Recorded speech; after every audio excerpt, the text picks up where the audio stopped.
Light era um aventureiro honesto que só queria dar uma vida melhor à sua família. Mas, quando seu grupo o trai e o joga numa masmorra cheia de monstros, ele usa seu gacha para invocar uma empregada nível 99, e começa sua escalada de volta à superfície em busca de vingança. A história começa num mundo com 9 raças, e entre elas, os humanos eram vistos como os mais fracos, rotulados como lixo por seus níveis baixos. Um jovem humano, Light, decide deixar pais e irmãos para trás, e parte numa jornada, sonhando em ser um grande aventureiro que um dia daria à sua família uma vida luxuosa.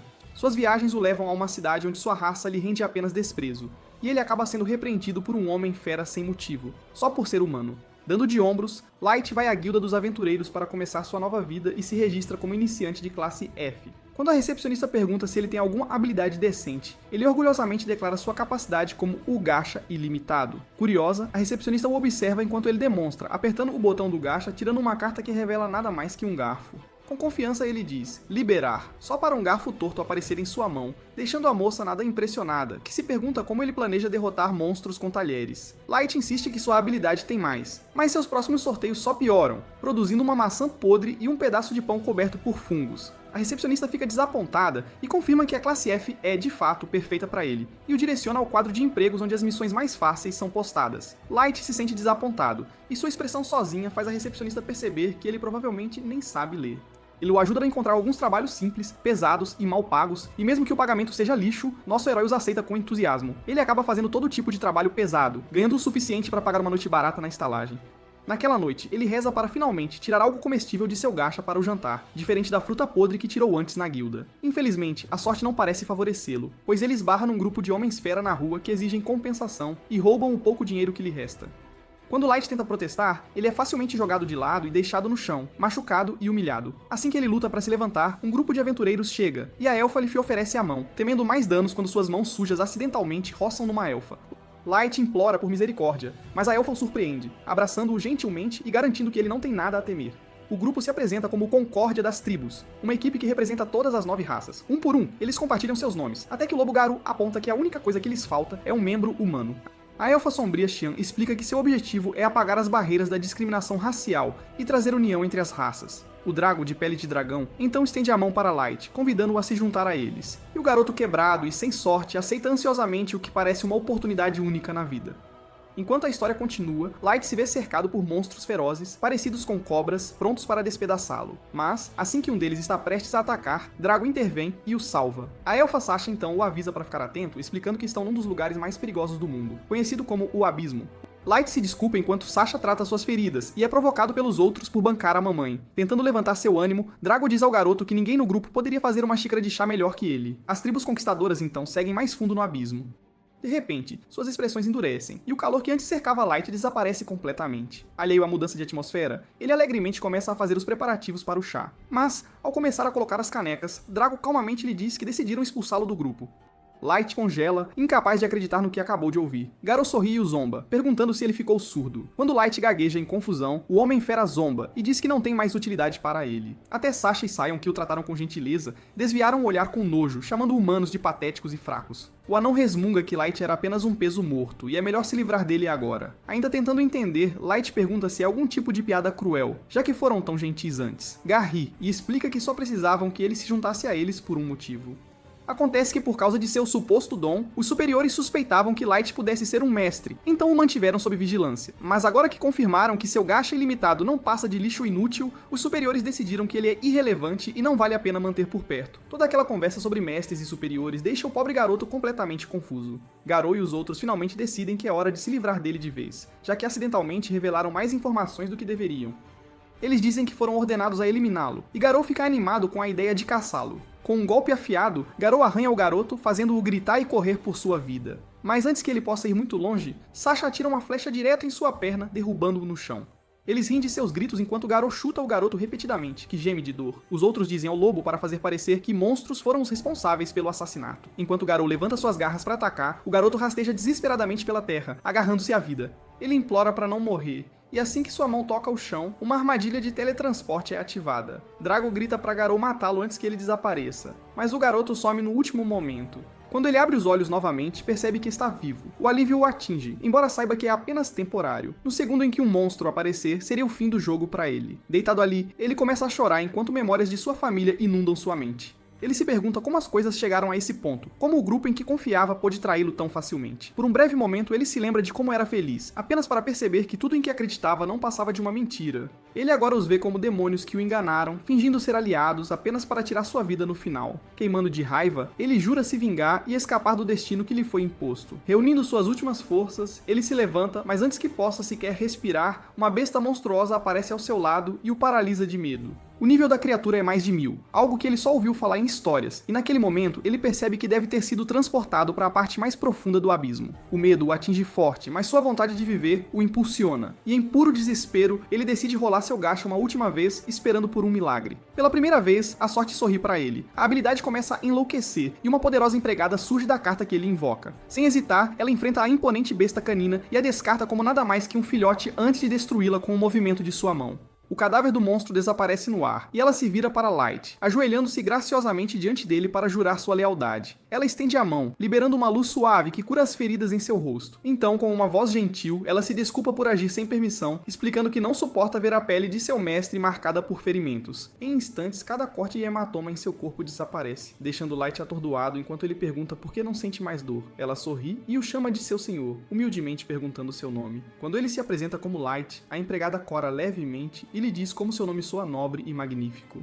Ela então jura pela honra de sua empregada viver, servir e morrer por seu mestre. Nosso garoto permanece confuso, tentando entender o que está acontecendo e pergunta quem ela é. A empregada se curva e educadamente pede permissão para se apresentar. Ela revela seu nome como Mei, uma empregada sempre em busca de nível 9999. Ela explica que é uma carta super ultra rara invocada por seu dom gacha. Com devoção inabalável, ela jura lealdade mais uma vez, prometendo ficar ao seu lado para sempre, declarando que nem mesmo a morte seria capaz de separá-los. Light, ainda incrédulo, insiste que isso deve ser um sonho, argumentando que seu dom só pode produzir lixo e que alguém tão incrível como ela não deveria ter vindo dele. Mei gentilmente pede que ele a chame pelo nome, e quando ele o faz, ela cora suavemente antes de pedir sua permissão para avaliar seu gacha ilimitado.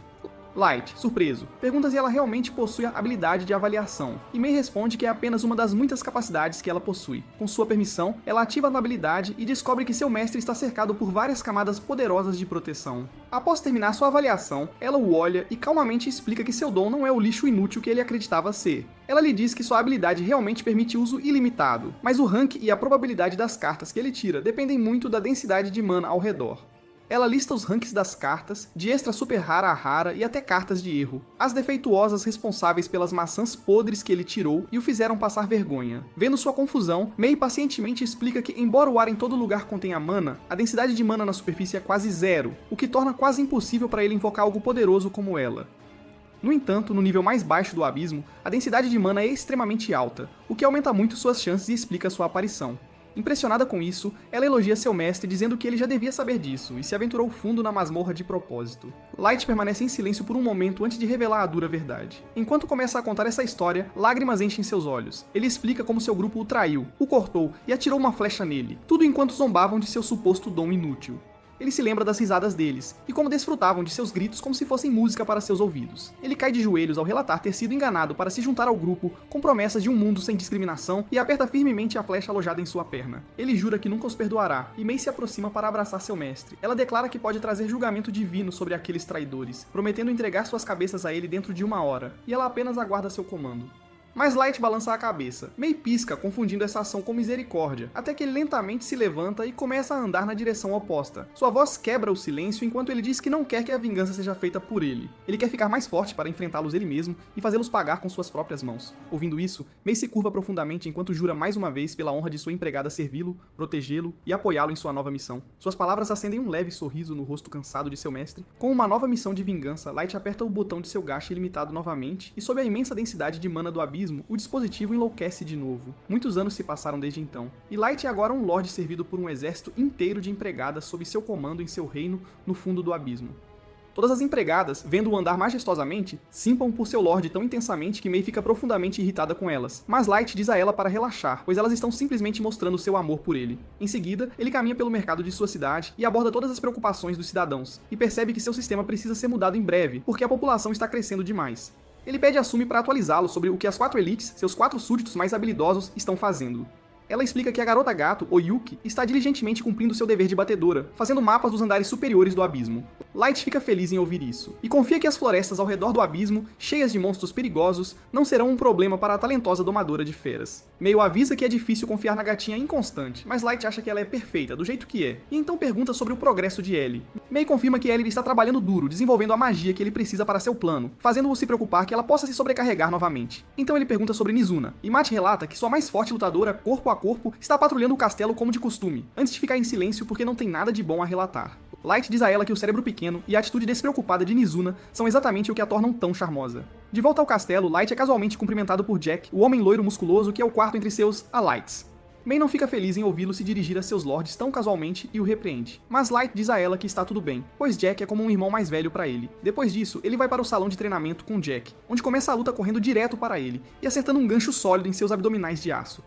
Jack o elogia pelo golpe poderoso e diz que teria matado qualquer um, mas Jack, a barricada de ferro não é qualquer um. Então Jack vai com tudo, e os dois se divertem muito lutando sem se conter. Enquanto isso, no castelo, Nazuna caminha alegremente pelos corredores, patrulhando como de costume, quando o quarteto de empregadas de repente a cumprimenta e pergunta o que ela está fazendo. Nazuna orgulhosamente diz que está numa missão super importante de seu lord, e elas a cobrem de elogios lisonjeiros. Depois de bajulá-la, elas educadamente pedem que ela patrulhe de uma área ultra secreta que meras empregadas como elas não podem acessar. Isso deixa Nizuna curiosa, e as empregadas Slee a convencem a inspecionar o quarto do Mestre Light. Mais tarde, ela bate na porta, e para sua surpresa, Mei já está lá dentro. Mei diz a ela para levar seu dever de patrulha para outro lugar, porque o quarto está completamente seguro. Mas Nazuna curiosamente pergunta o que ela está fazendo sozinha no quarto de seu mestre enquanto ele está treinando. Envergonhada, Mei rapidamente afirma que estava limpando o quarto de seu mestre, pois vai contra sua honra como empregada ficar ociosa, mesmo quando o Lorde está ausente, então não há mais nada para ela verificar lá dentro. No entanto, Nazuna passa por ela, e fica genuinamente impressionada com seu trabalho impecável, embora não possa deixar de notar como parece que alguém chutou, rolou por toda a cama e cheirou os travesseiros. Mei engana a cabeça de vento explicando que é sua técnica suprema de arrumar a cama, mas não pode revelar o método porque é ultra secreto. Ouvindo isso, Nazuna é seriamente impressionada e diz que Mei é realmente a empregada número 1 por um motivo, enquanto Mei fica quietamente aliviada que Nazuna não tem cérebro. Antes de sair, Nazuna transmite uma mensagem do quarteto de empregadas, na qual elas ameaçam a tirânica chefe das empregadas, exigindo o direito de limpar o quarto do Lord Light também, terminando a carta com uma longa lista de palavrões. Nazuna fica um pouco confusa com o que o estranho final significa, mas Mei diz a ela para não se preocupar com isso, já que é seu trabalho lidar com os problemas do quarteto de empregadas. Ela também cala Nazuna com 3 moedas de prata, o que a deixa muito feliz, e ela sai silenciosamente para comprar lanches com seu dinheiro de bolso. Na cidade, Nazuna olha para todas as guloseimas saborosas à sua frente, mas acaba escolhendo seus pães favoritos e uma garrafa de leite fresco. Mais tarde, ela encontra Oyuki sentada no terraço e pergunta o que ela está fazendo. Depois que Nazuna falha fantasticamente em interpretar o que sua musa significa, Oyuki apenas diz que veio entregar o mapa pronto que Mei pediu para ela fazer. Ouvindo isso, Nazuna a esbofeteia impiedosamente nas costas, dizendo pra ela falar isso desde o início e se afasta alegremente. Mais tarde, na sala do trono, ela se sente sozinha sem seu mestre, e esfrega o rosto contra o trono dele para se sentir mais perto dele. No entanto, ela pressiona com muita força e acidentalmente quebra uma das asas de anjo que estava segurando. Antes que houvesse testemunhas, ela rapidamente pega o pedaço quebrado do chão, o cola fracamente de volta na estátua e sai correndo dali. De volta ao salão de treinamento, Jack e Light dão seu último soco e decidem ir ao banho para lavar o cansaço. Lá, Jack lhe diz que ele é praticamente uma arma ambulante agora, e que o número de pessoas na superfície que podem vencê-lo é muito pequeno, mas não zero. Light entende e afirma que nunca baixará a guarda até conseguir sua vingança. Enquanto isso, no escritório de Mei, ela encara o quarteto de empregadas e pergunta se elas sabem por que as chamou. Quando elas se fazem de bobas, Mei repete a mensagem delas palavra por palavra, fazendo as empregadas entrarem em pânico e se desculparem sinceramente. Mei pergunta o que exatamente elas queriam dizer com tudo aquilo, e as empregadas nervosamente disfarçam, dizendo que era a maneira delas de mostrar respeito a ela. Isso irrita seriamente Mei, mas o que a incomoda ainda mais é que elas enviaram uma mensagem de ódio através de Nazuna, em vez de falar diretamente com ela. As empregadas começam a sussurrar umas para as outras que foi uma má ideia desde o início, e Mei rapidamente se cansa da bobagem delas. Então ela sentencia a limpar o enorme salão que leva à sala do trono como punição, completamente à mão. O quarteto de empregadas fica totalmente chocado e diz que é impossível fazer, mas Mei ignora seus apelos e responde friamente que estará partindo em uma missão com o mestre em breve, e espera que elas terminem o trabalho corretamente até ela retornar. Enquanto isso, na cidade, Nazuna pressiona o rosto contra a vitrine de uma loja, olhando para a grande luva preta que ela desesperadamente quer comprar. Justo então, Ellie a avista e pergunta o que ela está fazendo. Nazuna, animada, fala sobre a luva, e então curiosamente pergunta por que Ellie não está trabalhando agora. Ellie responde com presunção que terminou suas tarefas tão eficientemente que tem tempo livre, algo que uma criatura de cérebro pequeno como ela nunca entenderia. Em frustração, Nazuna diz que seu cérebro não é pequeno porque ela consegue fazer contas rápidas. Mas quando Ellie a desafia a provar, Nazuna estraga miseravelmente todos os problemas. Ellie suspira e repete que ela é realmente burra, e as duas começam a brigar como crianças pequenas bem no meio da cidade. No final, Nazuna orgulhosamente diz que tem coisas mais importantes a fazer, como patrulhar o castelo, mas Ellie a provoca dizendo que reservará um quarto privado para seu próximo encontro com o Mestre Light, onde tomará chá e desfrutará de algumas atividades noturnas divertidas com ele.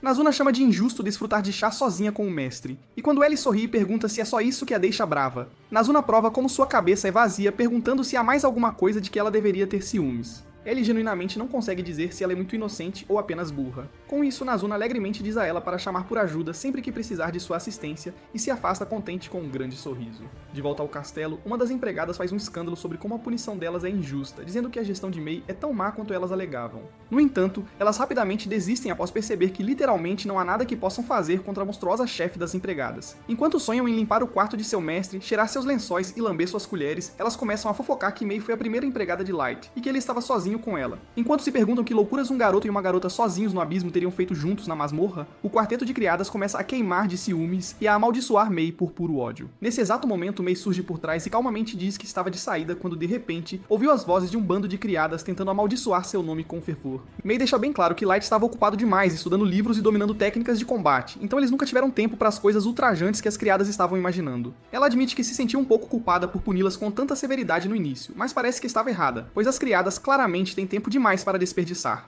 Para resolver isso, ela adiciona a limpeza da sala do trono à punição já brutal delas. Na sala do trono, as criadas reclamam sem parar enquanto esfregam um chão enorme, perguntando-se se realmente terminarão antes que amanhã chegue. Nesse instante, uma delas acidentalmente quebra uma asa da mesma decoração de anjo que Nazuna já havia quebrado antes. Naquele exato momento, Nazuna está deitada na cama com profunda satisfação, após um longo dia protegendo a paz do castelo, embora sinta muita falta de seu amado mestre e secretamente deseje vê-lo novamente no dia seguinte. Na manhã seguinte, Light se aventura no abismo e encontra suas garotas discutindo alto lá fora. Azuna e as outras ficam emocionadas ao vê-lo. E enquanto Ellie discute com Mizuna como de costume, Light reflexivamente começa a fazer cócegas no queixo de Oyuki. As garotas ficam imediatamente com ciúmes por ele sempre dar tratamento especial ao Yuki, mas Light explica que suas mãos simplesmente se movem sozinhas porque ela o lembra de uma gatinha fofa. Com isso, ele diz às garotas que finalmente chegou a hora de fazer o que vieram buscar. Bem na hora, um monstro canino gigante de 2 cabeças irrompe da escuridão, fazendo Light tremer da cabeça aos pés enquanto memórias de seu trauma passado piscam diante de seus olhos, a vez em que ele foi impotente contra um monstro assim. Mas seu medo desaparece instantaneamente quando Nozuna fica furiosa com o vira-lata imundo que ousou mostrar suas presas ao seu senhor. E Ellie sugere friamente que ela garantirá que toda a raça dele seja extinta, tanto no subsolo quanto na superfície. Suas palavras duras e a intenção de matar avassaladora deixam o cão infernal tão aterrorizado que ele abaixa a cabeça em desespero, perdendo a vontade de lutar. Light sente pena dele e ordena que parem, dizendo que essa pobre criatura não pode fazer nada contra ele agora. Após se desculpar gentilmente com o cãozinho, ele diz ao grupo que Mei acabou de lhe dar sinal verde para executar o tão esperado plano, pois o alvo finalmente mordeu a isca. Com isso, ele parte para buscar a vingança que esperou por todos esses anos. Lá na superfície, todos os Homens-Fera da Cidade dos Lobos abrem caminho com admiração enquanto Garou faz seu grande retorno. Todos os Homens-Fera ficam absolutamente loucos no momento em que o veem. E enquanto os rapazes oferecem suas irmãs em casamento, as moças pedem para que ele lhes conte sobre seus feitos heróicos em particular. Garou caminha orgulhosamente pela multidão de fãs que o aplaudem com um largo sorriso. Quando ele avista um humano faminto revirando o lixo em busca de comida, ele chuta o garoto para longe e cospe em seu rosto por sujar as ruas com sua existência repugnante. Depois disso, ele e sua gangue vão pro bar, onde todos continuam a elogiar e adorar Garou por ser legal demais. Ele ri e diz para eles se divertirem, já que ele tem uma montanha de dinheiro, o que faz os outros homens fera o idolatrar ainda mais, um deles sonhando em se tornar como ele um dia. Garou se gaba arrogantemente de ter dominado o instinto primal com o qual todos os homens fera nascem, e seus sentidos estão tão aguçados agora que ele pode facilmente filtrar trabalhos ruins daqueles que pagam muito dinheiro. Ao ouvir isso, um de seus capangas pergunta nervosamente se foi o mesmo para o trabalho que ele fez com a Concórdia das Tribos, mas os outros rapidamente o calam, já que aquilo deveria ser uma missão secreta. Garou explica que seu empregador o silenciou sobre isso, mas, por dentro, ele saboreia a memória de como foi satisfatório ganhar o maior pagamento de sua vida apenas por brincar e matar um pirralho humano fraco. Ele acredita firmemente que Light deve ter morrido após ser atingido por aquele feitiço de teletransporte, mas, no fundo, ele ainda se pergunta quem é esse tal mestre que todo governo no mundo parece desesperado para encontrar. Ele rapidamente descarta o pensamento quando seus instintos o alertam de que cavar muito fundo pode ser perigoso. Naquele exato momento, Mei entra na sala e se desculpa educadamente por interromper sua celebração, perguntando se ele é o próprio Garou. Ela pergunta respeitosamente se ele é realmente o grande Garou, o ex-membro da lendária Concórdia das Tribos. E embora seus capangas fiquem ofendidos por uma garota humana ousar se aproximar de seu chefe, Garou decide ouvi-la. Mei se apresenta como a serva mais leal do Lord Light e explica que tem procurado por seu mestre há muito tempo. Enquanto Garou se pergunta se aquele pirralho magricela poderia realmente ter sido um lorde, Mei calmamente continua dizendo que seu mestre vem de uma longa e nobre linhagem. Ele se recusa para acreditar nela e a chama de mentirosa, mas Mei diz que não pode compartilhar os detalhes e pede para ele não se intrometer mais. Ao ouvir isso, Garou pensa por um momento e percebe que, se a garota realmente não estiver mentindo, esta pode ser uma ótima oportunidade para ganhar uma enorme quantia de dinheiro de uma família nobre. Então, Mei lhe diz que fez uma longa jornada para descobrir o que realmente aconteceu e recentemente soube que seu mestre se juntou ao Conquistador de Tribos apenas para perder a vida em uma missão nas profundezas do abismo. Cansado de sua história chata, Garou a interrompe rudemente e diz para ela falar o que aquilo tem a ver com ele. Então Mei pede, emocionada, que ele a escolte até o exato local onde seu senhor pereceu. Garou inicialmente recusa, até que Mei abre uma caixa revelando 3 barras de ouro brilhantes, fazendo instantaneamente cada cão na sala babar de ganância. Ainda assim, Garou é astuto, e ele instantaneamente suspeita que isso seja uma armadilha. Mas ele acredita que uma única garota humana frágil nunca poderia fazer nada contra ele. Então ele alegremente entra no jogo. Ele concorda em aceitar o trabalho, dizendo que está fazendo isso para honrar seu melhor amigo da festa.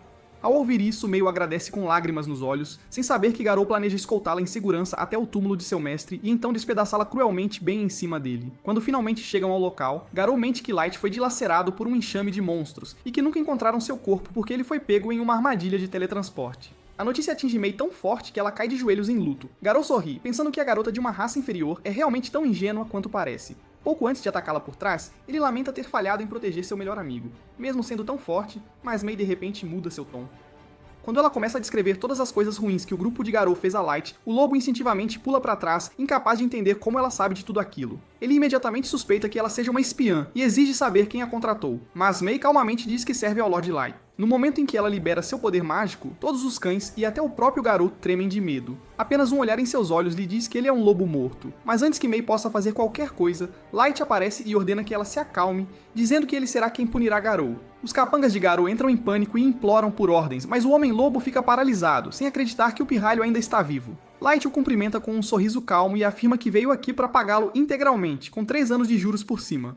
No entanto, Garou explode em gargalhadas, zombando de um pirralho de nível 15 por pensar que pode ser um mestre de nível 150 como ele. O lobo diz que Light cometeu um grande erro ao vir aqui, porque agora ele o matará e levará seu corpo para a superfície para provar sua força, garantindo sua promoção a Rei das Feras. Ao ouvir isso, Light fica surpreso que Garou não esteja curioso para saber por que alguém tão poderosa quanto Mei o serve. Mas Garou zomba, dizendo que não está com medo, já que são apenas 2 humanos insignificantes enfrentando uma matilha inteira de feras, todas acima do nível 100. Sob seu comando, todos os seus homens avançam contra Light para despedaçá-lo, mas são eles que acabam sendo desfeitos em vez disso. Enquanto os cães ficam paralisados em choque, Light agradece a Mei e calmamente diz a ela para selar a saída para ele. Nesse momento, todos os cães entram em pânico, e Garou ordena que seus homens parem de tremer porque provavelmente foi apenas uma armadilha barata. Ele afirma que é impossível para um humano inferior matar um homem fera. Light suspira em desapontamento por Garou ainda ver os humanos como fracos, mas Garou grita de volta que os humanos são criaturas patéticas com pouca mana e diz que mostrará como é o verdadeiro poder, exibindo orgulhosamente seu nível para todos verem. Light entende que o baixo limite de nível para humanos é o motivo pelo qual outras raças os desprezam. Então ele pede a Garou para explicar como um humano fraco conseguiu decapitar 2 de seus capangas. Garou rosna e diz ao pirralho para parar de agir com arrogância depois de usar uma ferramenta mágica. O olhar calmo e presunçoso nos olhos de Light o deixa furioso, então Garou e sua matilha avançam contra ele juntos. No entanto, Light se move mais rápido do que seus olhos podem acompanhar, e antes mesmo que percebam, a luta já acabou. Isso realmente irrita Garou, e desesperado para evitar perder para um humano, ele tira uma pedra mágica brilhante e invoca seu familiar, um lobo de gelo de nível 500 chamado Fenrir. Com um sorriso malicioso, ele diz a Light para se ajoelhar e implorar ao Lord Garou por sua vida se quiser viver. No entanto, Light simplesmente fica parado, e diz que não se moverá 1 centímetro, convidando-o a dar o primeiro golpe. Vendo aquele sorriso calmo, Garou perde a paciência e ordena a Fenrir que use toda a sua mana para disparar um uivo mágico, pensando que isso transformará Light em cinzas. Mas quando a poeira baixa, Garou fica em silêncio ao perceber que Light está perfeitamente bem, como se nada tivesse acontecido. Light pergunta se Garou se sente envergonhado, e enquanto todas as feras olham confusas, ele decide mostrar a elas a verdadeira forma final de Fenrir. Com um aceno de mão, ele invoca seu próprio familiar, um Fenrir de nível 9000 que sopra um pequeno hálito gelado na fera de Garou, congelando-a e estilhaçando-a em 1000 pedaços. Garou não consegue acreditar que Light comanda uma criatura tão poderosa, mas Light admite que poderia ter esmagado o cachorrinho de Garou sozinho se quisesse. Depois disso, ele revela seu próprio nível, chocando a todos, já que humanos não deveriam ser capazes de ultrapassar o nível 100. Garou chama Light de impostor, apontando que seu corpo não envelheceu um único ano desde aquela época. Mas Light explica calmamente que usa um item mágico para impedir que envelheça, para que nunca esqueça toda a dor e sofrimento daquela época. Nesse momento, Garou percebe que não importa mais quem o garoto realmente é. Ele é um lobo morto de qualquer maneira. Desesperado, ele se ajoelha e implora por misericórdia ao seu melhor amigo, pedindo para ele se lembrar dos bons momentos que compartilharam. Ele até culpa os cães gananciosos atrás dele por conspirarem para atacar Mei. Ao ouvir isso, Light pede a Garou para confessar quem realmente é esse mestre que o governo procura. Mas Garou admite, envergonhado, que não tem ideia de quem seja essa pessoa. Quando Light pergunta calmamente por que ele tentou matá-lo mesmo sabendo que não era um mestre, Garou levanta os olhos em silêncio, com olhos de cachorrinho culpados e cheios de vergonha. Nesse instante, seus capangas começam a mentir que sabiam disso. Então Meios pune fatiando-os em finos bifes de carne pelo crime hediondo de mentir para sua mestra. Vendo aquela cena brutal, Garou quase tem um ataque de pânico, mas ainda ouve em silêncio quando Light pede sua opinião, perguntando se ele conseguiria vencer uma guerra na superfície com sua força atual. Garou gagueja de medo, tentando explicar que mesmo alguém tão poderoso quanto o Lord Light poderia dominar no início, mas uma única pessoa ainda lutaria contra nações inteiras, com anos de armas e ferramentas mágicas armazenadas, prontas para a guerra. Light parece satisfeito com aquela resposta honesta e concorda que há um limite para o que um super soldado pode realmente alcançar. Então, ele diz a Garou para responder a sua próxima pergunta depois que se mudarem para outro lugar. Com isso, ele usa um cartão de teletransporte e leva Garou para sua sala do trono, onde inúmeros cavaleiros, monstros e criadas ficam de pé em ambos os lados do longo tapete vermelho. Garou observa impotente sem acreditar, enquanto cada um deles se curva em perfeita sincronia para seu senhor. Depois que Light se senta em seu trono, ele comanda todos os soldados a exibirem seus níveis, cada membro atingindo milhares. Light revela que essas são todas as unidades poderosas que ele reuniu nos últimos 3 anos, e a visão é tão aterrorizante que a pelagem de Garou instantaneamente fica branca de pavor. Então, Light pergunta novamente se Garou ainda acredita ter alguma chance de vencer contra todas as nações da superfície, mas Garou está tão aterrorizado que não consegue sequer dizer uma única palavra. Light o parabeniza por experimentar um desespero verdadeiro, muito mais doloroso que a morte. Com lágrimas nos olhos, Garou percebe que seu grupo, sem saber, deu à luz um monstro que um dia destruirá o mundo inteiro. Quando ele pergunta a Light o que ele está tentando se tornar, Light responde que o mundo está escondendo algo dele por uma razão que ele desconhece, e essa razão decidirá se ele usará sua bênção para se tornar um anjo que espalha fortuna, ou um Lorde Demônio que varre todas as nações da superfície da existência. Alguns dias depois, Light reza no túmulo de seus pais em sua aldeia natal, que foi destruída depois que ele desapareceu no abismo. A única boa notícia é que os corpos de seus irmãos nunca foram encontrados, então ele espera que ainda estejam vivos em algum lugar. Depois que ele termina de rezar, seu cavaleiro de armadura dourada o lembra que eles deveriam se apressar se não quiserem dormir ao ar livre em seu primeiro dia de volta à superfície. Seu tom casual para com o mestre deixa Namumu furiosa, e Light honestamente não consegue dizer se os dois são melhores amigos ou inimigos jurados. Gold a repreende para parar de reclamar e de ser tão tensa o tempo todo, perguntando se ela não preferiria dormir em uma cama quente e confortável. Namumu responde orgulhosamente que dormiria em qualquer lugar, desde que estivesse ao lado do Lord Light. Cansado da briga interminável deles, Light diz para se preocuparem em dormir mais tarde e se concentrarem em coletar informações sobre seus inimigos na superfície para que possam entender o que estão enfrentando. Além disso, ele acredita que sua aldeia foi destruída porque a Federação suspeitava que ele fosse um mestre. Seu poder se manifesta violentamente enquanto ele declara que transformará o mundo em um inferno se a razão para manter esse mestre em segredo causou tantas mortes inocentes sem uma boa causa. Quando ele finalmente se acalma, Gold o aconselha a manter seu poder sob controle enquanto estiverem na cidade. Light se desculpa e esconde o rosto com uma máscara, prometendo silenciosamente que seus pais nunca serão esquecidos. Enquanto voam em direção à cidade, Namumu acidentalmente o chama de Ward Light, então Gold a avisa para ter cuidado. Light acrescenta que ela deveria chamá-lo de Dark enquanto estiverem explorando a superfície para esconder sua verdadeira identidade. Light diz que planeja aumentar sua patente registrando-se como Dark na guilda e começar a fazer missões para se conectar com os ranks mais altos. Assim que a cidade de Dagas surge à vista, eles decidem percorrer o resto do caminho a pé pela floresta abaixo. A armadura brilhante de Gold reluz sob o sol, e quando passam por um grupo de bandidos assediando um taxista e seu filho, a armadura cintilante de Gold instantaneamente chama a atenção deles. Os bandidos tentam roubá-los, mas as unidades de rank SS de Light rapidamente amarram os tolos antes mesmo que pisquem, deixando o motorista e seu filho chocados. Light agradece ao motorista, um homem chamado Coronel, por lhes dar uma carona gratuita. O filho do homem diz animado que nunca viu humanos espancarem anões tão rápido e chama a linda elfa e os cavaleiros dourados de super legais. Mas Namumu orgulhosamente acrescenta que seu Lorde é ainda mais legal. Quando o coronel pergunta se eles são um famoso grupo de aventureiros, Light o surpreende dizendo que na verdade estão indo para Dagas para se registrar pela primeira vez. Ao ouvir isso, o coronel diz que estão indo na direção certa, já que Dagas fica na fronteira entre os reinos anão e humano, bem ao lado do reino élfico. Ele explica que a masmorra lá é tão rica em tesouros que a cidade atrai aventureiros de toda a Terra, apesar de todos os problemas políticos. Isso inclui muitos aventureiros humanos também. Então o coronel prospera nos negócios com o apoio deles. Light desce da carruagem bem na saída de Dagas, explicando que já sabe o caminho para a guilda graças à orientação do bom homem. Antes de partir, o coronel se apresenta adequadamente e convida Light a ficar em sua estalagem se ele planeja passar a noite. Enquanto caminham pelas ruas movimentadas da cidade, Gold diz a Namumu para parar de olhar para tudo, ou ela vai se perder. Mas ela retruca que é impossível se perder quando a armadura brilhante dele continua a cegar seus olhos. Quando chegam à guilda, a encontram lotada de aventureiros de todas as raças. Há muitos humanos lá também, mas eles rapidamente se afastam quando um demônio passa. Light fica um pouco triste por os humanos serem oprimidos pelas outras raças mesmo depois de todo esse tempo. Durante o registro, Namumu começa a se enfurecer quando a recepcionista atribui a Light o rank F, já que todos os novatos começam do zero. Ele tenta desesperadamente explicar que é o ser mais forte do planeta, mas a recepcionista recusa categoricamente. Vendo isso, Light se desculpa em nome dela e calmamente pede à senhora para completar o registro. Mais tarde lá fora, Namumu chora rios de vergonha por seu mestre ter que se desculpar por seu comportamento. Gold concorda casualmente, dizendo que ela parecia uma idiota completa na frente de todos. Light diz a ele para parar de provocá-la, e ele responde que está falando a verdade, o que deixa Namumu ainda mais triste. Com isso, eles seguem para a estalagem do coronel, onde o homem diz a Light para não hesitar e pedir a ele o que precisar. Light aceita a oferta e explica que quer alugar todo o andar superior por um mês, e diz que nenhum membro da equipe deve ter permissão para ir lá durante a estadia. Como pagamento, ele deixa uma bolsa cheia de moedas de ouro no balcão, mas o coronel recusa educadamente aceitar dinheiro das pessoas que salvaram a vida dele e de seu filho. Light insiste que é uma compensação pelo seu pedido incomum, então o coronel humildemente aceita com gratidão. No andar superior, Light ativa cartas de silêncio e bloqueio de detecção para proteger o quarto, então diz a seus companheiros para relaxarem, já que ninguém pode mais espioná-los.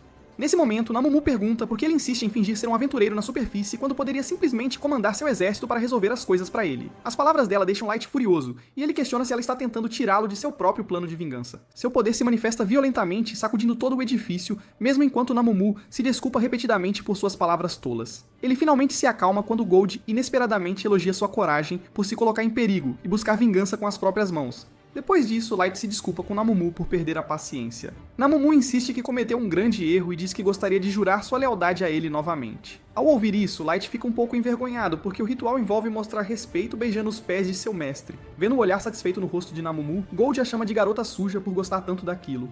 Vendo isso, Light se afasta discretamente enquanto os dois começam a discutir como inimigos mortais novamente. No dia seguinte, o grupo segue para a masmorra, onde a atenção de todos é instantaneamente atraída pela armadura brilhante de Gold. Light sente que o forte contraste funciona bem com sua persona sombria, mas também se preocupa que Gold possa se destacar um pouco demais. Fora da masmorra, Gold aponta a fila incomumente longa e percebe que nenhum dos aventureiros é elfo. Light explica que isso é um sinal claro de que os reinos anão e elfo estão no momento em péssimos termos. Namibum elogia seu profundo conhecimento, mas ele pergunta se ela realmente precisa abraçá-lo com tanta força. Ela insiste que é seu dever proteger as costas de seu mestre a todo instante. Nesse exato momento, outro grupo de aventureiros fura a fila bem na frente de um grupo de crianças, estragando o humor de todos. Light percebe que o trio encapuzado parece bem habilidoso, mas o Homem de Verde tem uma aura forte de um guerreiro bastante experiente. Ele ouve o grupo de crianças sussurrar nervosamente sobre se deveriam confrontá-los, mas eles estão com muito medo para sequer fazer qualquer coisa. Naquele momento, Light se aproxima e calmamente diz que é bem desagradável e feio furar a fila assim. O elfo o encara friamente e pergunta se ele sabe com quem está falando, mas Light casualmente responde que, obviamente, não, já que o sujeito está literalmente escondendo o rosto sob um capuz. Ele acrescenta que seria ainda mais embaraçoso se uma pessoa famosa fosse pega furando a fila daquele jeito. Gold explode em risadas com sua observação tão ousada, e Namumu, sem rodeios, chama o elfo de burro demais para entender como as filas funcionam.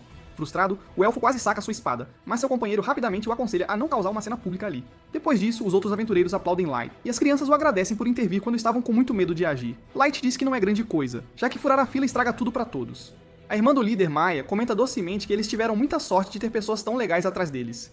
Nesse exato momento, o garoto loiro, Jimra, pergunta a Gold se sua armadura é feita de ouro de verdade, mas Namumu instantaneamente solta que é falsa, e que só um completo idiota faria uma armadura de um metal tão macio como aquele. Antes que Jimra possa dizer algo ainda mais ofensivo, o líder de seu grupo o cala. Light explica que a armadura brilhante de Gold representa sua dedicação à cavalaria, embora seu verdadeiro propósito seja, na verdade, atrair atenção para o grupo deles. Depois disso, o jovem líder Ward pergunta a Light se seu grupo está explorando a masmorra de Dagas pela primeira vez, porque a masmorra é muito maior que a maioria das outras, então os aventureiros geralmente trazem bastante equipamento e suprimentos antes de sequer entrar. Com isso, a vez deles finalmente chega, e eles entram na masmorra. Namiumi fica surpresa com o quão diferente parece em comparação com o abismo, e depois de uma curta caminhada, eles chegam a uma área aberta que parece um mundo próprio, repleto de animais estranhos e bastante animados. Gold relata que não há ninguém por perto, então Light calmamente tira suas cartas raras para ocultar a presença deles, e permite que todos voem pelo ar mais uma vez. Enquanto isso, lá embaixo, o elfo chamado Kito furiosamente derruba um grupo de orcs infelizes para desabafar sua raiva, xingando sem parar sobre como algumas crianças ousaram insultar o espadachim mais jovem e forte de todo o reino élfico. Ele é descendente de um herói lendário que foi um mestre, conhecido por toda parte por seu talento extraordinário e incontáveis títulos. Seu parceiro elfo negro, Yanak, tenta acalmá-lo e o lembra de guardar suas forças para os trolls do próximo andar, mas isso só irrita Kaido ainda mais, e muito. Kaido está furioso porque, embora tenha nascido de um mestre, ninguém o respeita, pois seu nível é limitado a meros 1500. Yanok gentilmente diz que seu nível ainda está muito além do que a maioria dos elfos alcança, mas Kaido retruca, dizendo que é patético para alguém de sua linhagem ficar preso a um número tão baixo assim.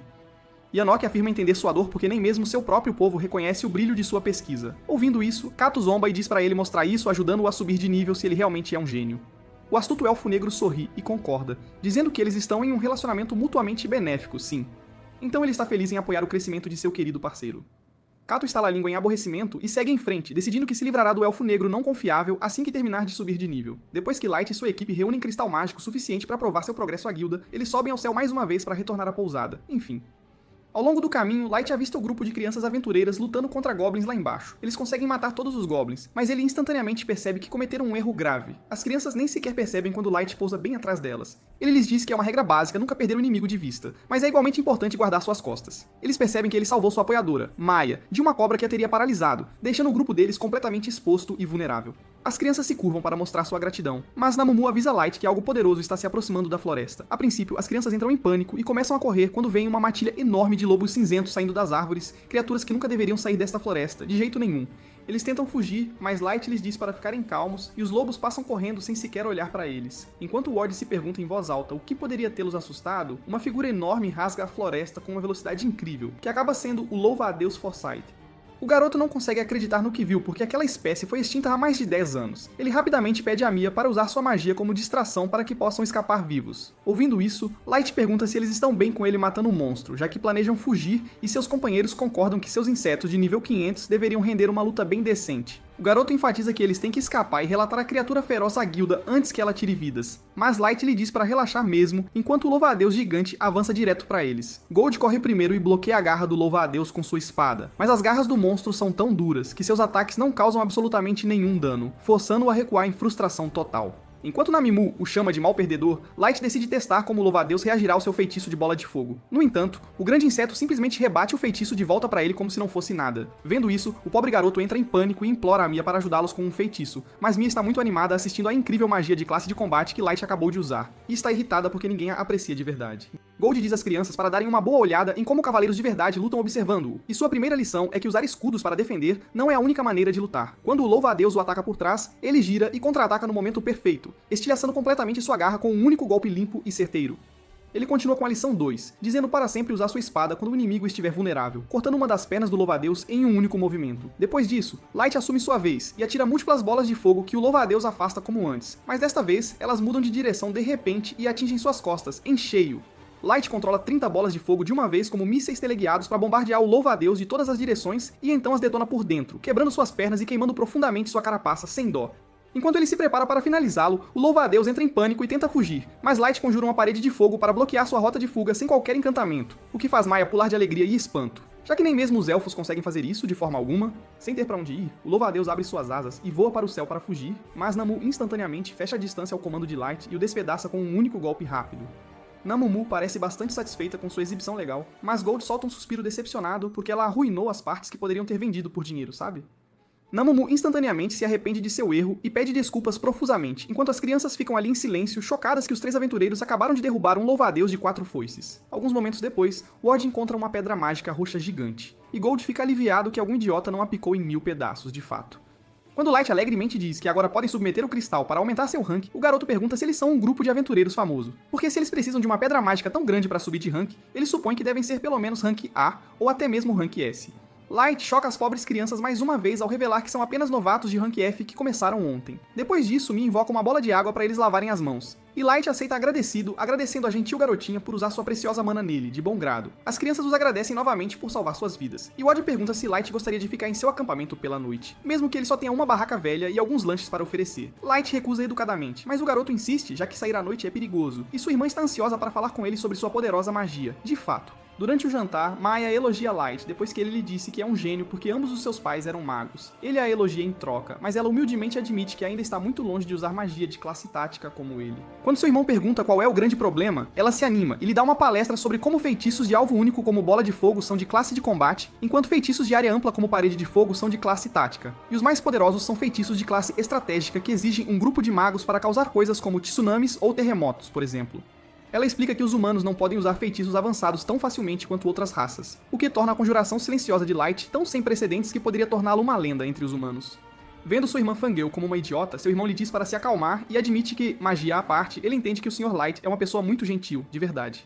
Ele também a lembra que ela é uma maga talentosa que foi indicada para a Academia de Magia do Ducado, então ele tem certeza de que ela estará conjurando grandes feitiços em pouco tempo. Ouvindo isso, Light pergunta se esse é o país fundado em conjunto por todas as 9 raças, e Gold acha impressionante que ela tenha sido convidada para uma academia tão prestigiosa assim. No entanto, o garoto explica que ela não pôde se juntar depois que perderam os pais para uma epidemia. Foi então que ele formou um grupo com seus amigos e começou a aventurar para ganhar dinheiro suficiente para enviar Maya para a academia. Quando Light vê o quanto eles se importam um com o outro, isso lembra de sua própria irmã, de fato.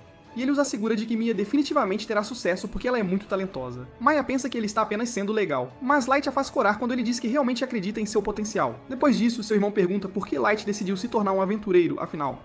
Então Light explica que perdeu os pais em um incêndio em casa e lhes diz que seus companheiros estão viajando com ele para encontrar uma poção que possa curar as terríveis cicatrizes que ele sofreu das chamas.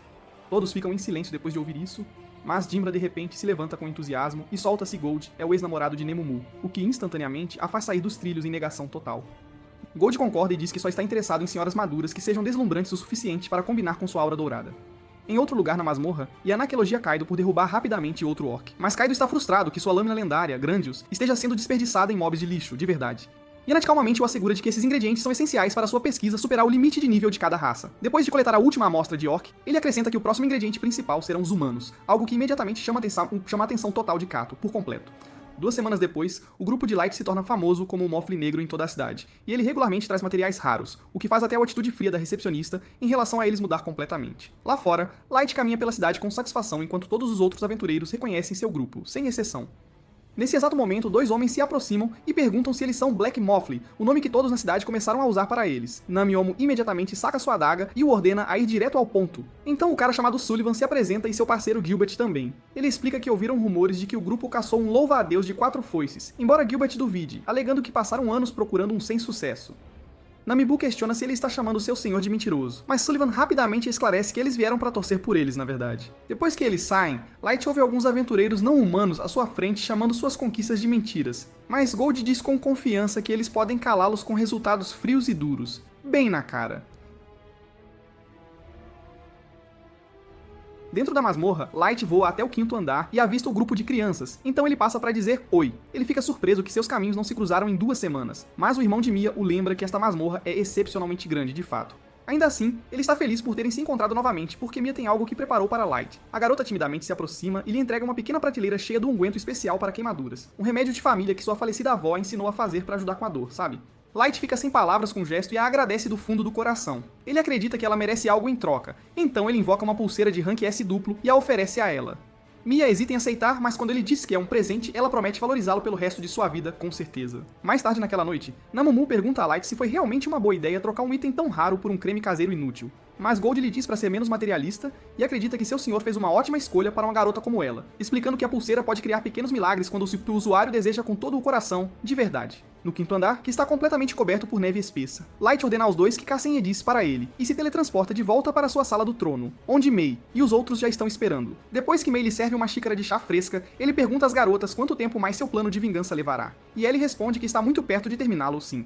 Ouvindo isso, Light fica impressionado e brinca que talvez não houvesse necessidade de ele voltar, afinal, se ela está lidando com tudo tão perfeitamente, fazendo-a corar como um tomate maduro. Ele sorri e lhe diz para pedir o que precisar, também elogiando Mei e Oyuki para continuarem seu excelente trabalho sempre. Nazuna se sente excluída, então ela pergunta animadamente qual será seu trabalho com olhos brilhantes. Então Light ordena manter todos seguros, já que não se sabe quando algum supervilão perigoso que eles desconhecem pode aparecer de repente. Ele pergunta se ela está realmente feliz com apenas essa tarefa simples, mas Nazuna alegremente lhe diz para se apressar e terminar a dela porque ela não pode proteger ninguém até que Ellie esteja pronta. Irritada, Ellie diz que já está dando o seu melhor para fazer tudo perfeito, já que Lord Light não merece nada menos que o melhor, de forma alguma. Light sorri, e mal pode esperar para ver o olhar de desespero no rosto bonito de Sasha quando a hora finalmente chegar. De volta à masmorra, Sullivan pergunta a Gilbert o que ele pensa sobre o mago de Black Motley supostamente usando magia de classe tática, afinal. Gilbert admite que pode não ser notícia falsa, já que a testemunha era uma garota humana, e se pergunta se o mago poderia até ser um herói lendário. Sullivan espera que eles se tornem as lendas que derrubam esta sociedade podre onde as outras raças tratam os humanos como lixo, e então se afasta por um momento para fazer uma pausa para urinar um pouco. Quando ele retorna, a cabeça decepada de Gilbert está no chão, e Kato comenta que é um insulto para um elfo esperar que um inseto humano volte. Sullivan tenta manter a calma e pensar em um plano de fuga, e Kato fica furioso com seu silêncio de repente. Ele provoca o humano, perguntando se ele é surdo ou algo assim, porque mesmo um inferior deveria reagir quando o cadáver de seu amigo está bem diante dele. Sullivan se recusa a cair na isca da raiva, em vez disso, pensando desesperadamente em como escapar e relatar à guilda, o mais rápido possível. Com esse pensamento, ele se desculpa silenciosamente com seus amigos caídos e joga uma bomba de fumaça, sabendo que mesmo a poderosa magia do elfo é inútil se ele não consegue ver seu alvo. Ele corre pela masmorra com confiança, já que está familiarizado com cada curva e reviravolta, mas é subitamente atingido com força na cabeça de repente. Quando ele se vira em choque, vê Kato flutuando atrás dele em um disco mágico, e Anak o nocauteia e suspira que ele pediu especificamente por humanos vivos. Mas Kato matou todos, exceto este, infelizmente. Keito encolhe os ombros e diz para ele se virar com o que tem. Mas Yanaki murmura que um experimento bem sucedido sempre requer dezenas de falhas, então Kaido promete deixar o resto do lixo vivo, desde que não ousem revidar, de forma alguma. Ouvindo isso, o cientista louco ri que mesmo lixo inútil como humanos ainda pode se tornar material valioso para sua pesquisa, e em breve, o mundo inteiro entenderá qual é o verdadeiro papel dos humanos. Enquanto a história muda, Namimu se meteu em uma briga com a recepcionista, de novo. Ela exige que ela aumente o rank de seu mestre imediatamente. A pobre recepcionista treme sob sua fúria e tenta argumentar com ela, explicando que a guilda já fez uma enorme exceção ao promovê-lo duplamente de rank F para D, de uma vez. Namimu, no entanto, se recusa a ouvir e insiste que seu Senhor das Trevas merece nada menos que um rank S extra. Quando ela ainda não cede, a recepcionista surge com uma ideia e lhes diz que o rank dele pode ser aumentado novamente se eles conseguirem realizar outra tarefa importante, de verdade. Light pergunta que tipo de feito é, e recebe o pedido de trabalho. Mais tarde naquela noite, os três se sentam juntos discutindo a missão, que envolve capturar um serial killer que tem aterrorizado a área por um tempo. Parece uma boa oportunidade para subir de rank, mas o problema é que eles não têm absolutamente nenhuma pista sobre o culpado. Gold sugere que Light use seu gacha para tirar uma carta que possa ajudar a localizar o assassino, mas Light explica que as cartas que ele recebe são completamente aleatórias, então confiar nisso não seria inteligente de forma alguma. No meio da discussão, um portal repentino se abre do nada, e Mia cai por ele, apenas para ser pega por Light bem a tempo. Ela está coberta de feridas, e a pulseira que Light lhe deu se quebra no momento em que ela aterrissa por completo. Light a leva para a cama e conjura cura. Ele então usa sua carta SR Hipnose para espiar suas memórias. O grupo de Watch havia sido avisado sobre um serial killer vagando pela área. Maya disse ao irmão que eles não tinham chance, já que o assassino podia realizar múltiplas conjurações de feitiços de uma vez, e até mesmo os aventureiros que trouxeram o aviso haviam fugido, gritando para eles fazerem o mesmo sem pensar. Ward liderou sua equipe para recuar, mas Mike já havia caído. Eles avançaram o máximo que puderam antes de parar para recuperar o fôlego. Embora Ward soubesse que acampar ali era nada menos que um suicídio, justo quando as coisas não podiam piorar, Kato e o Elfo Negro apareceram de repente. Inconsciente da ameaça, o grupo de Wadi compartilhou a notícia sobre os assassinatos em andamento, aconselhando-os a fugir enquanto pudessem. Kaido ouviu calmamente, e então sorriu, dizendo que finalmente entendeu por que o número de aventureiros havia caído tão drasticamente assim. O cientista louco ao lado dele riu e os agradeceu pela útil inteligência. Antes que alguém pudesse reagir, os elfos começaram a murmurar que deveriam ter escondido melhor, e enquanto Ward os olhava em confusão, Kato sacou sua lâmina e disse friamente que era o fim do jogo para eles, de vez. O grupo de Ward congela de terror quando percebe que os dois parados diante deles são os serial killers de quem todos têm falado. Ward e os outros dois garotos gritam para Mia correr enquanto eles seguram os assassinos, mas a expressão de Kato se contorce de fúria com o desafio deles e ele rosna para eles saberem seu lugar antes de cortar Ward no peito, sem piedade. Mesmo assim, os dois restantes o atacam com uma coragem desesperada, apenas para serem abatidos da mesma forma brutal. A visão de Maya embaça com lágrimas enquanto seu irmão, sangrando muito, se força a ficar de pé mais uma vez e a insta a fugir dali. Dimbra e o último garoto também se levantam cambaleando e correm em direção ao elfo, que os abate novamente sem esforço. Os gritos de Maya ecoam, enquanto Yanaki suspira e lembra Kato que ele acabou de arruinar cobaias humanas de primeira. Kato zomba, dizendo que não é culpa dele se fracotes insistem em revidar e desperdiçar seu precioso tempo. Yanaki reclama que Kato já massacrou muitos e o deixou quase sem ninguém para experimentar, então ambos voltam sua atenção para Maya. O Elfo Sombrio reflete em voz alta que magos humanos são, na verdade, bastante valiosos, e Kato sorri maliciosamente, prometendo ser mais cuidadoso com seu temperamento desta vez. Ele então olha para a forma trêmula dela e pergunta a Yanaki se ele tem tempo para se entregar a uma diversão suja. Yanaki, enojado, murmura que não está interessado e se afasta. Maya recua com a voz trêmula, implorando para o homem ficar longe, mas Kato apenas ri, declarando que ela deveria se sentir honrada por ser usada pelo lendário herói do futuro. Ele diz a ela que deveria estar feliz, mas nesse instante, o irmão de Maya se levanta novamente. Yanaki fica impressionado com Ward e diz a Kato que ele definitivamente precisa deste humano vivo, reivindicando-o como seu espécime principal. Ward sorri ao olhar para a irmã e diz a ela para fugir. Enquanto ela finalmente corre, Yanaki grita para Kato correr e pegá-la. Kato acha extremamente desagradável ser mandado, sendo ele o chefe de tudo, e empurra Ward para o lado. Yanaki lembra Keito que ele precisa de seu espécime principal vivo. Ward então força seu cérebro ao limite, e lembra o que Gold lhe disse sobre batalhas serem tudo sobre criatividade e habilidade. Ele coloca o conhecimento em prática e arremessa sua espada em direção ao elfo, que corta seu cabelo, e então segue com seu escudo, usando-o como arma de ataque e desequilibrando Kato, fazendo-o cair no chão.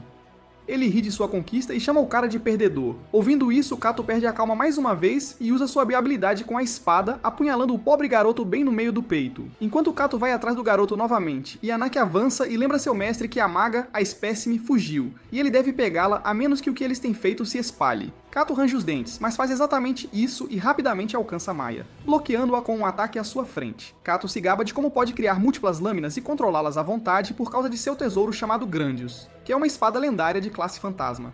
Ele usa suas espadas como degraus para descer, enquanto Maya desesperadamente espera por um milagre e invoca uma espada de gelo. Mas Kato a contra-ataca sem esforço e a lembra que ela já sabe que não é páreo para ele. Maya corre novamente, se agarrando à ideia de que se ela pudesse alcançar o Senhor das Trevas, ele poderia ajudá-la, mas Kato a derruba no meio da corrida. Ele continua dizendo para ela desistir e deixá-lo fazer o que quer, mas ela se recusa a ceder, chamando-o de nada parecido com um verdadeiro herói lendário como o Senhor das Trevas, e acusando-o de ser um covarde que ataca os fracos. As palavras doem enquanto Kato se lembra de ter sido ridicularizado e insultado pelos elfos após ser expulso do prestigioso grupo conhecido como os Cavaleiros Brancos, porque ele nunca conseguiu atingir o nível deles. Quando Maya o chama de perdedor covarde, sua raiva sai do controle, e ele continua gritando para ela calar a boca enquanto ataca repetidamente com suas habilidades de espada, que ela claramente não consegue suportar. Mesmo enquanto ela luta, a determinação de Maya brilha intensamente, enquanto ela jura sobreviver por aqueles que lhe deram uma chance. E nesse momento, a pulseira em seu pulso de repente se ativa. Percebendo o que aconteceu, nosso garoto aperta a mesma pulseira com força, sentindo dor, e ordena que sua equipe se mova. Enquanto isso, Yanaki está tentando salvar suas cobaias, mas quando ele os verifica, Ward já deu seu último suspiro. Ele lamenta perder um espécime tão valioso, e nesse instante Kaido chega. Quando Yanaki pergunta se ele pegou a garota, o elfo olha ao redor confuso. Yanaki zomba dele por perder o rastro de uma mera criança, apesar de ser um ex-membro dos Cavaleiros Brancos. Mas Kaido se defende, dizendo que não foi culpa dele, já que a garota desapareceu no ar. Ele insiste que não havia como ele saber que ela tinha um item de teletransporte, embora Yanaki duvide que um humano pudesse possuir algo tão raro e caro. O elfo sombrio começa a entrar em pânico, percebendo que se a notícia de suas ações chegar à guilda, o reino élfico definitivamente descobrirá. Ele acrescenta que, assim que souberem que Kato roubou a espada Grandius, o destino deles estará selado. Ouvindo isso, Kato molha as calças, sabendo que os Cavaleiros Brancos e o Capitão Infernal certamente viriam atrás dele. Yanaki tentou acalmá-lo, dizendo que eles só precisam completar sua pesquisa para que ele possa ajudar Kato a superar seu limite de nível, o que resolveria tudo.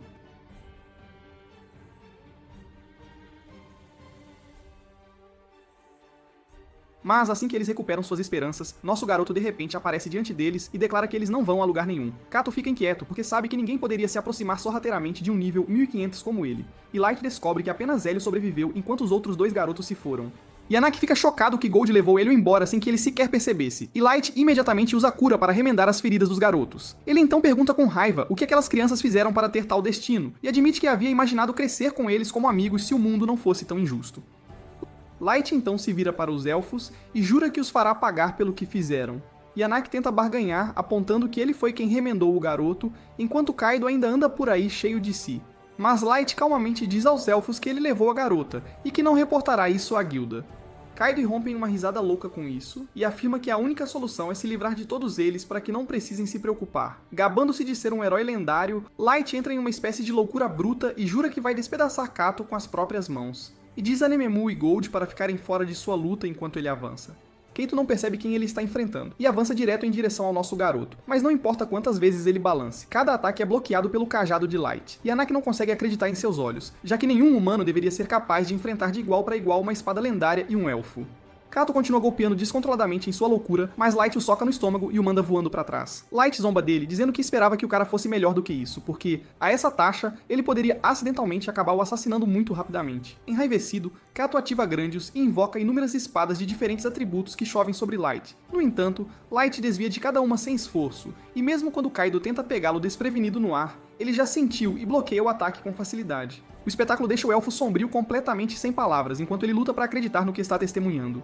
Kaido acusa Light de trapacear por se vestir como um mago, enquanto luta como um guerreiro, mas Light calmamente responde que ele realmente é um mago, embora o elfo se recuse a acreditar. Light então conjura espadas de gelo sem sequer cantar, e Kaido tenta desesperadamente contra-atacar, mas todos os seus ataques são bloqueados pelas lâminas cintilantes. Light as empunha com maestria perfeita, até mesmo girando-as ao seu redor em uma barreira semelhante a um tornado. Kaido ainda se recusa a aceitar a derrota e ergue sua lâmina, gritando que havia amor pelo mestre de outrora. Ouvindo essa palavra, Light estreita os olhos e pergunta o que ele sabe sobre esse mestre, e Kaido ri, declarando que nasceu com o sangue de um mestre fluindo nele, e é por isso que ele é conhecido como um submestre. É aqui que este vídeo termina. Lembre-se de curtir e se inscrever no canal. Obrigado por assistir e nos vemos na próxima.